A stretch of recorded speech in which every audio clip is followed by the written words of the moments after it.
Oh, here we go, you guys.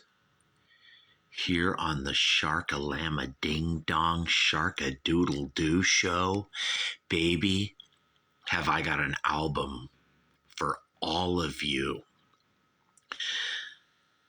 Now, I know a lot of you guys love this. It's called The Psychedelic Sounds of the 13th Floor Elevators, baby. But it's not really psychedelic because it's too early. I mean, yeah, you could say, it is, or like it's among the first or something. I don't know. 1966. What a year. Garage rock, R&B, soul, blues, and emerging psychedelia. I mean, is this band really the first one to use the word psychedelic? Maybe. I mean, on the streets, it was used way before this, but I don't know, you guys. Who cares who was first with things? I mean, we're always worried about Clark the Shark. Like,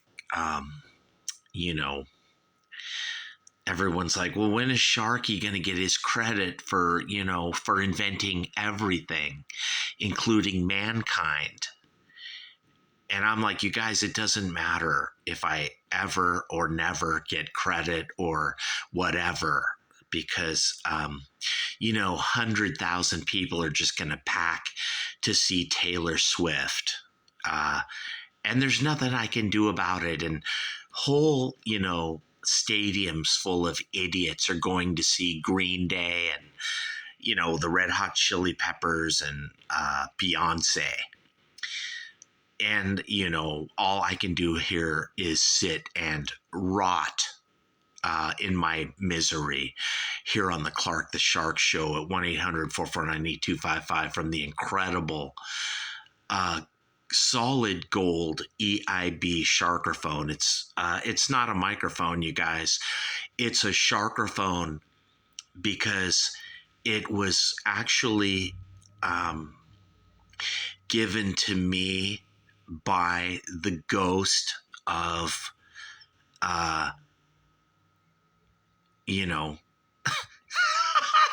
of whoever, you guys. Everyone's like, where did Clark the Shark get the golden EIB Sharkerphone? Was it Dick Clark? Was it Howard Stern?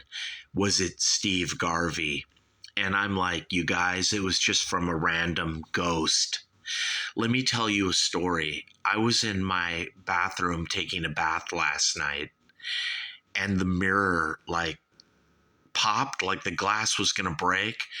And I was like, sitting there in the bathtub, a really hot bath. I was really enjoying myself. Come on, you guys. I wasn't doing anything bad. When I'm in the bath, I'm not thinking of perversion. I'm just in the bath, taking a hot bath and relaxing and really being happy. I'm 58, going on 59, April 27th of 2024. And come on, you guys got to give me my bath here. And I was actually listening to the 13th Floor Elevators last night. And I was sort of talking to myself in my mind. You know how we all do? We sort of drift off and having just a little conversation with ourselves. And that bathroom fan thing or exhaust, that grill, I got up and I shut that off because I wanted the room to be silent. Then I got back in the bathtub, sat down, and started thinking again. And I drifted off for about 30 to 45 seconds to a minute. And I was just sitting there, and suddenly the bathroom mirror popped or something. And I was like, there was a full 10 seconds where I was like, maybe the room's hot. There's a lot of humidity from the bath, and it made the glass shift or something. And, I was just like, yeah, that's all it was. And, I was just, then for another 25 seconds, I kind of sat there and I forgot about it. And then it did it again. But this time it was more forceful. It was like, it was with a message or like really an urgency, the glass. And then I looked and the thing was like swinging open a little. And that's when I realized I have a visitor in the bathroom with me. And I was like, okay, hello, who are you? And it never answered, you guys, but I think it or he or she likes the Clark the Shark show, because now, today, I'm hearing weird movements and sounds, not in the bathroom, but here in my room. So, and maybe the thing, the being, or whatever it was, the demon or entity, was like, Sharky, review the 13th floor elevators, damn it.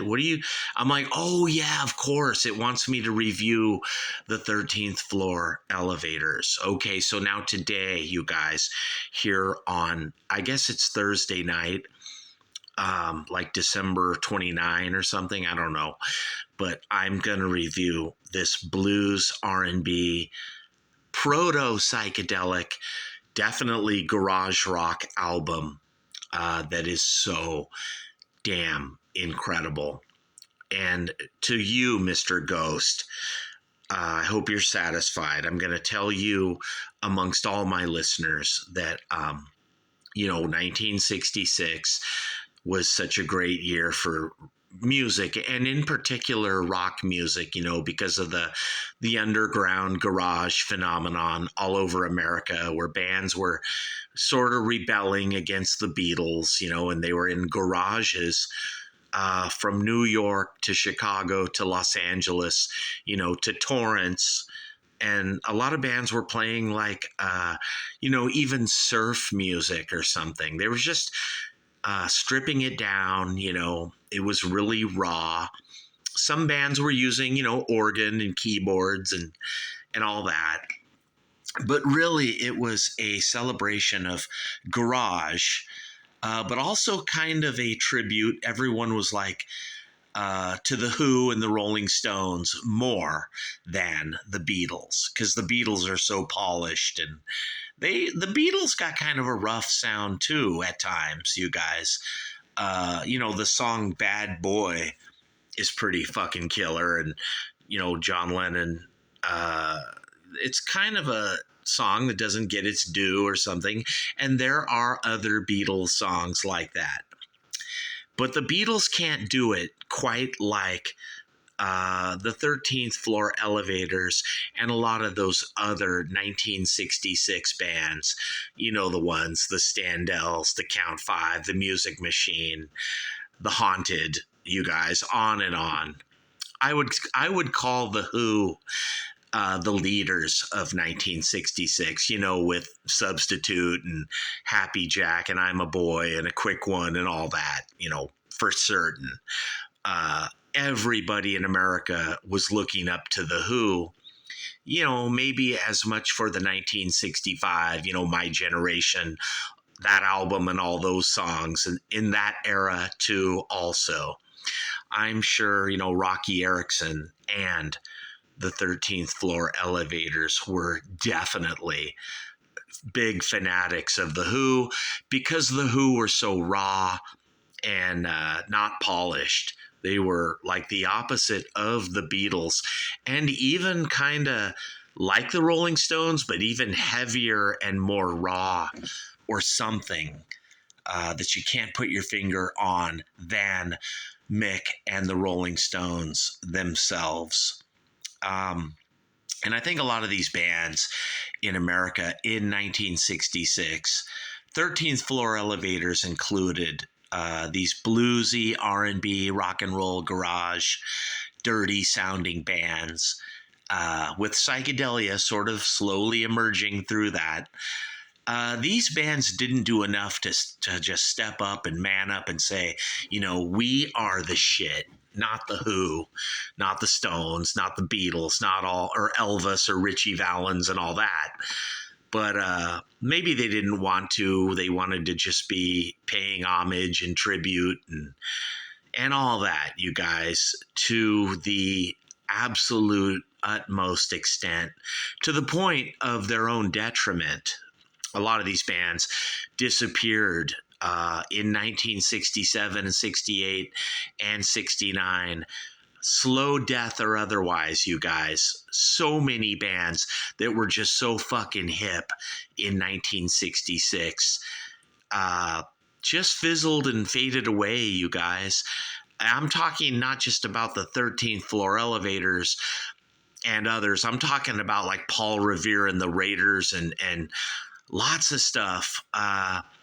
They didn't really adapt to changing times the way the Stones and the Beatles and the Who and some others did, you guys. It really is true.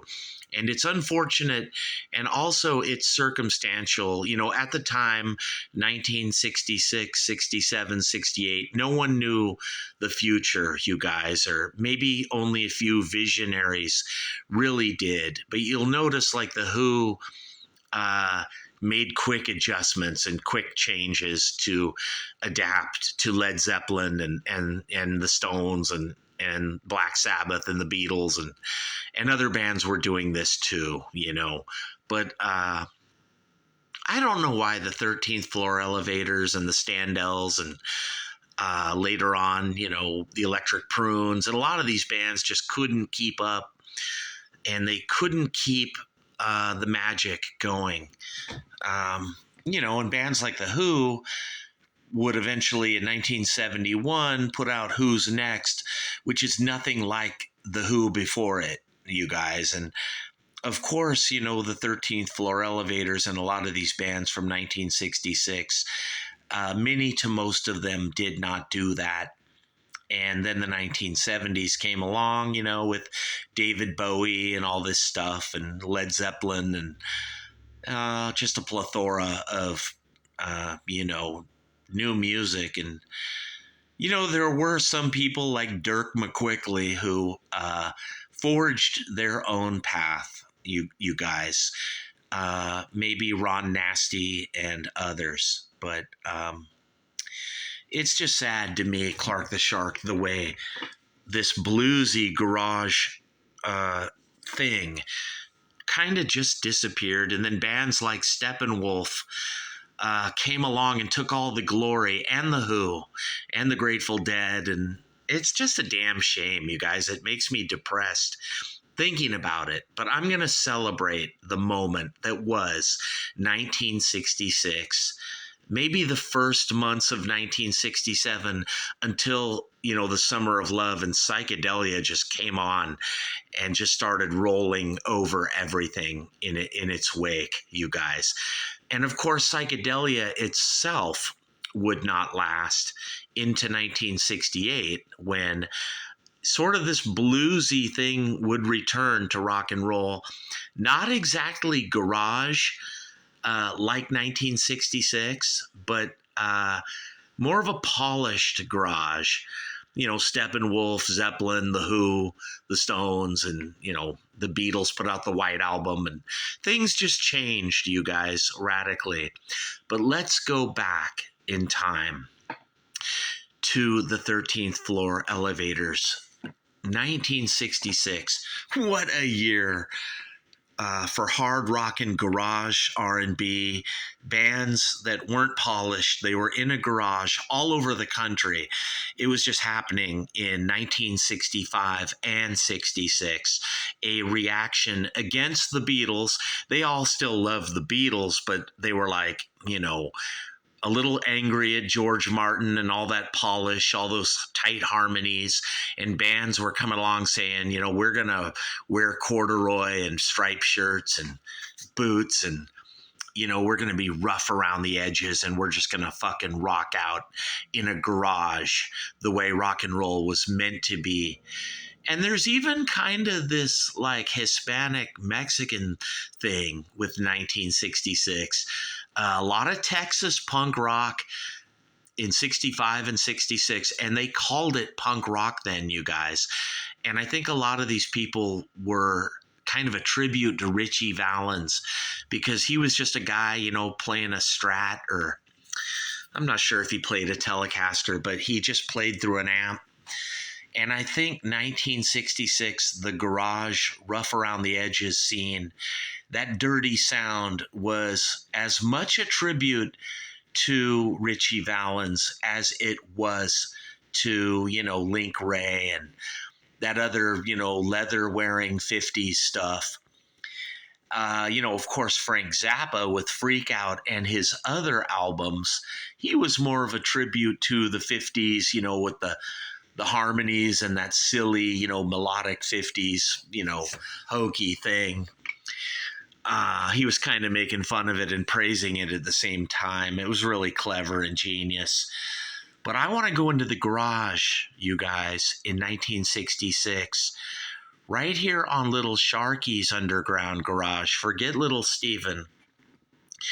We're going into an underground garage where there are cars parked under a building in 1966, and we're going to ask those people to please move your cars because we're going to set up a jam. Sharky's going to play drums, and Rocky Erickson's going to be jamming, and maybe Pete Townsend and Entwistle and a bunch of bands, The Haunted, The Count Five. Dude, it's going to be one hell of a fucking awesome jam. I'm talking way before Cream, way before Hendrix, way before any of that, you guys. We're going back to when, even before the 13th Floor Elevators released this album, you guys. We're going back to the music that made the Stooges and Iggy Pop wanna rock, and the MC5 and all that. We're going into an underground garage, baby. And we are gonna just jam, play surf shit. We might even play for just 30 seconds and then stop and start arguing or something. We don't know the future, you guys. It's 1966 and it's hot. And it's June 1966. And, stuff like The Who and the Stones is on the radio. And a lot of people are just like, dude, we're going into a fucking garage and we're going to jam with Clark the Shark. And you guys, I was only 1 year old in 1966. I really wasn't even here, but in spirit, I'm jamming with bluesy surf, dirty sounding guitars, Strats going through just a shitty amp, not even a Fender, just a fucking shitty no-name amp. Something that looks like somebody threw it away at a garage sale and somebody bought it, dude. And it's fucking grimy and ugly and dirty sounding. Distorted, some guys are poking holes in speakers and tearing the speaker, trying to get a distorted fuzz tone or some shit. And, you guys, released October 66, recorded January to October 11, 66. Throughout the year, you guys, it took a whole fucking year to record this shit. But to me, the 13th Floor Elevators really represent the whole of the entire time of 1966. They really do, probably better than everybody in that year, you guys. I could be right or wrong there, I'm not sure, but You're Gonna Miss Me. What a fucking song. Rocky Erickson, 224. And there's this sound going through it, like the amplified jug. It's so fucking cool. What a song. If you have DirecTV 8 tracks, the cable TV or Time Warner deep tracks, or at late at night, you're going to hear, You're Gonna Miss Me. You will hear it in 2023, right here, December. I love those 8 tracks, oldies, B-sides, bonus tracks from the 60s, 70s, radio stations. You can really only get them on cable TV. Radio now is just Taylor Swift and Beyonce and all that fucking shit. You might hear the occasional radio station that will play the Beatles along with Don Henley or something like Jack FM. Or there's an emerging thing I kind of like, where the radios have no genre. They're just like, we'll play anything, and then they'll play like the Beatles, I'm so glad that she's my little girl, like I Feel Fine. And then the next song they play is like Beyonce or Don Henley, kick 'em when they're up, kick 'em when they're down. Like these Jack FM radio stations that just fucking play anything. I like those. I don't like genre shit, radios that play indie, alternative, and, all that fucking crap where they have a political agenda and they're trying to get you to vote blue, or they're all country, and playing that, or even classic rock where they play AC/DC and The Who and Zeppelin and all that shit. I like these fucked up radio stations on FM, like here where I am in San Diego, like Jack FM. And I wish they would play a track like You're Gonna Miss Me by Rocky Erickson and the 13th Floor Elevators. Who knows, you guys, maybe someday they will. I haven't really heard it yet, but Roller Coaster, Erickson, Tommy Hall, Splash One, Now I'm Home. That was like me last night in the bath with the ghost, you guys. Erickson, Clementine Hall, Reverberation, Doubt, Erickson. Side one is amazing. It's garage R&B. They call it acid rock or psychedelic rock. Maybe it is. To me, this is more garage. It's more proto, you guys. You could even say this is proto punk rock, way ahead of its time. Certainly, for sure, you guys. Don't Fall Down, T. Hall and Erickson, awesome. And side two gets even better. All of these songs, bluesy, garage, noisy, fucked up, out of tune guitars, and probably the antithesis, I'm not sure what that word even means, but like, the clean sounding Paul Revere and the Raiders. I'm sure everyone hated them, or maybe secretly loved them. I don't know. Or, maybe everyone hated the Monkees. Of course, they probably, when you saw them on the sidewalk, they would say, we hate the Beatles, but they really don't. And they really don't hate Paul Revere and the Raiders and the Monkees either. But this dirty sound of side two here, you guys, from the 13th Floor Elevators, deep in a garage,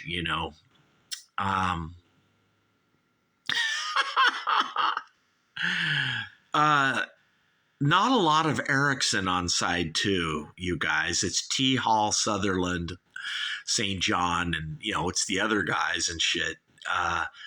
But these songs are maybe even more dark garage and fucked up than side one.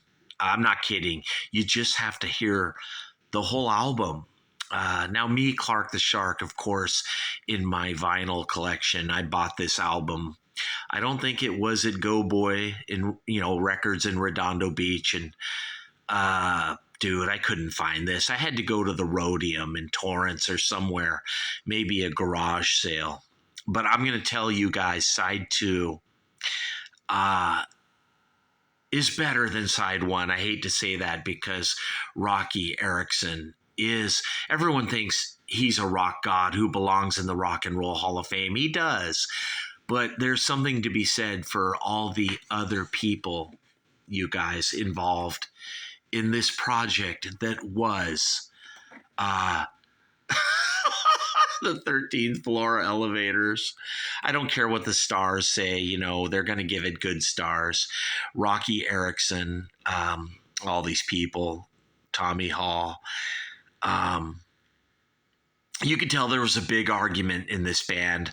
I'm not sure of their history, but I know that psychedelia caused a problem for the 13th floor elevators.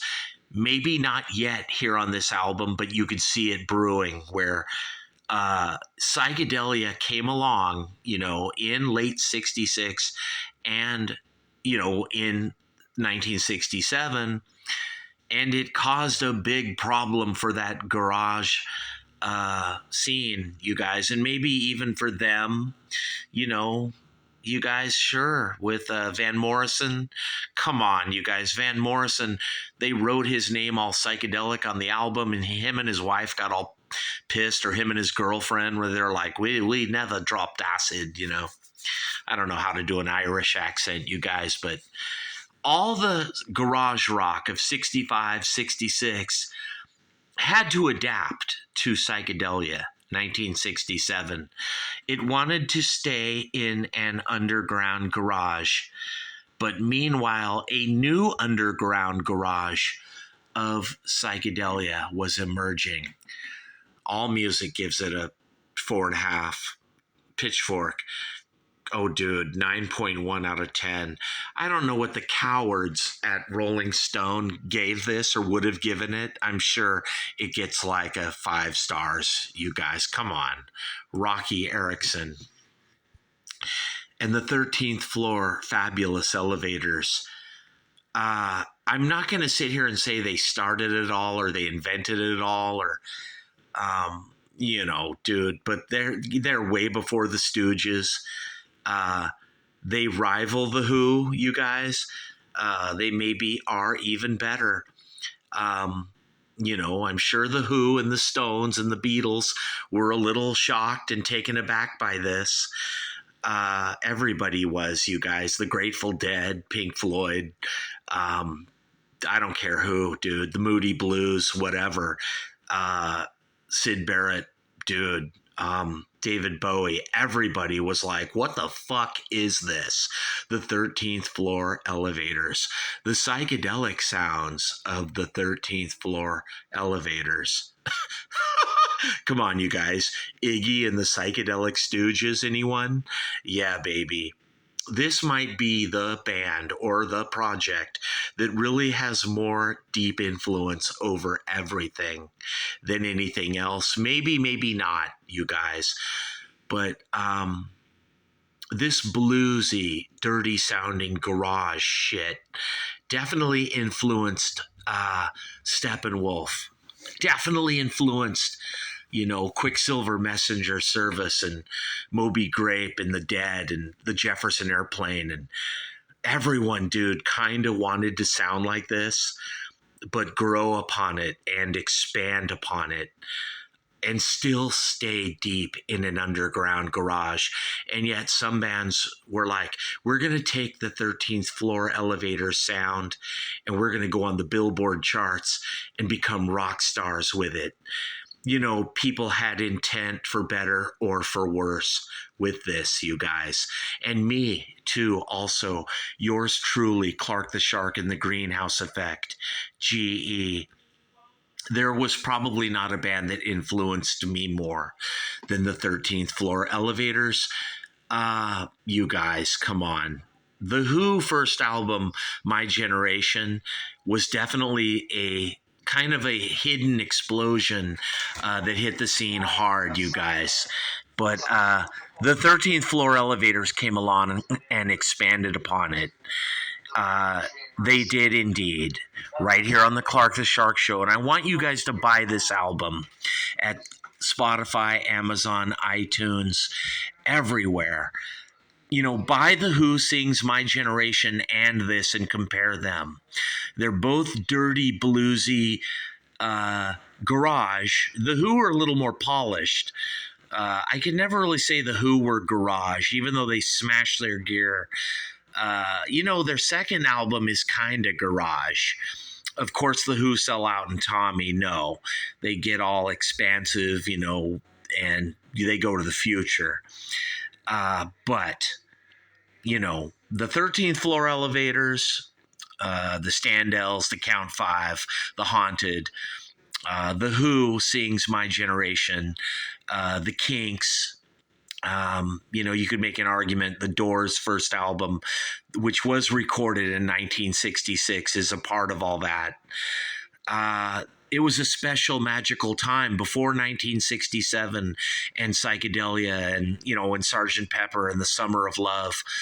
Quite a bit before that, long before that, there was this year, 1966, where people were confused and they were tearing holes in speakers and they were angry and they were in a garage screaming and yelling and screaming the blues and rocking out and not just tearing holes in speakers, they were trying to tear a hole in their Strat, dude, or, they were trying to make crackling sounds or noise or grungy fuzz tone. As much tributes to Link Ray and the Who, like that song "The Ox" on that album, as much a tribute to that as a tribute to Richie Valens, you guys, or anything back in the 50s, like I said before, that wears leather, Gene Vincent, or 1966 was a dirty rock and roll, grungy, grimy, bluesy experiment in a fucking garage, you guys. And it didn't last very long. It quickly got smothered by psychedelia. But for a moment, there was an incredible sound and there was an incredible scene. And I would say the 13th floor elevators, Rocky Erickson, and all those other guys, perhaps, maybe, were leading the way. And they got kind of ran over by the future, but maybe it was all meant to be. It's neither good nor bad or anything at all. Right here on the Clark the Shark Show. Buy this music, you guys, and support proto-psychedelia, pre-psychedelia. Support that bluesy garage scene, that sound, that dirty, ugly sound from 1966. It's an important year because I think the 1990s and people like Blake Douchebag, I think Blake Douchebag was trying to be more like 1966 than 1967 or 68, you guys. Sort of like Iggy Pop and the Stooges. 1966 is an important year because all of that grunge in the lame, horrible 1990s is definitely comes from 1966. You guys, me, I'm Clark the Shark, and I am ground zero. Because the people who say I invented everything, they might fucking be right. They're not just whistling Dixie, you guys. They ain't fucking saying that for nothing. And maybe I didn't get discovered, or maybe I did, and you guys are fucking finding me right now. I just don't know how the good Lord above wants to work this universe. Exactly. Maybe some people don't get discovered till they're 70 fucking years old. I don't know. But thank God the 13th floor elevators, Rocky Erickson, and 1966 had its day in the sun, for better or for worse, for richer or for poorer, even if it didn't last very long, you guys. And psychedelia came along and destroyed it. All that fucking acid and all those chicks with the free love and the love-ins. I want to look back fondly at that too, but that's something totally different from 1966, you guys, when people were angry and punk rock was trying to emerge, and it never really did, you guys. It never really got off the ground. It was quickly swallowed up and eaten up by psychedelia and acid. Like it or not, you guys, right here on the Clark the Shark Show. But celebrate the moment. Celebrate one little victory here, you guys. 1966, 13th floor elevators, and all these bands. celebrate a punk rock movement that never happened in the late 60s. Psychedelia and heavy metal took over, you guys, and alternative never really got off the ground. And really, the only thing there was by 1969 was Iggy Pop and the Stooges, and later the Ramones and stuff like that, and maybe Bowie. Who knows what the fuck happened, you guys? But it's all getting to me. It's all leading home to me, Clark the Shark. You guys are discovering my show because you're discovering it's all about me. Grunge is not all about Blake Douchebag and that three-piece band called The Douchebag Effect that had that huge album in 1991. And they all call Blake the voice of a generation. You guys, he wasn't. Clark the Shark was. Right here on the Clark the Shark Show. And you're getting there, people, because we all are slowly getting to the truth. And one day we all will get there. Whether I die or YouTube deletes my channel or whatever, or I live, you guys will find the truth. And you will discover that Blake Douchebag, he was just a fucking useless blip, just a fucking heroin junkie loser like Axl Rose said he was, Dude, I'm just fucking calling it like it is. And Douche Grohl, just a polished retard in a studio. No real energy or sincerity or important message there either. Right here on the Clark the Shark Show, you guys. Buy this album, 13th Floor Elevators. Don't get into 1991 and all that fake fucking shit. I want you to get into 1966 and all that real fucking shit that was in a garage way, way back in the day when I was only 1 year old. It's important, you guys. You got to listen to me more than any other human being on the planet. The Lord sent you here, you guys. I don't fucking care if you believe in God or whatever. I know I do. And I know everything is important for a reason. And I know 13th Floor Elevators, they were some special magical turning point in history. Very important, you guys. Very important for big things. Molecular biology, wars. Fucking dude. Crystallized, hypothesized science, chemistry. In some weird, twisted way, dude, every band from Rush to Triumph to The Who to Zeppelin to Kansas, dude, to Styx to fucking The Grateful Dead to Black Flag to Iggy Pop to David Bowie to fucking Mott the Hoople and the New York Dolls. Everything comes from 1966, and maybe everything comes from the 13th Floor Elevators. Who knows, you guys? Maybe, maybe not. But right here on the Clark the Shark Show from the fabulous golden EIB Sharkerphone, it's not a microphone, because you're listening to the Wolfman Jack on fucking crack, baby, Clark the Shark. I want you to buy this music. You don't have to get into me or my music. Fuck me. Don't listen to me, sell my fucking shit. I want you to get into 13th Floor Elevators and Rocky Erickson because it's more fucking important than me. And it's more fucking important than Blake Douchebag. Fuck him.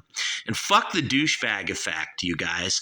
Don't listen to Rolling Stone and our media and CNN and, Anderson Pooper and the liberals. Fuck all them, you guys. You come to me, Clark the Shark.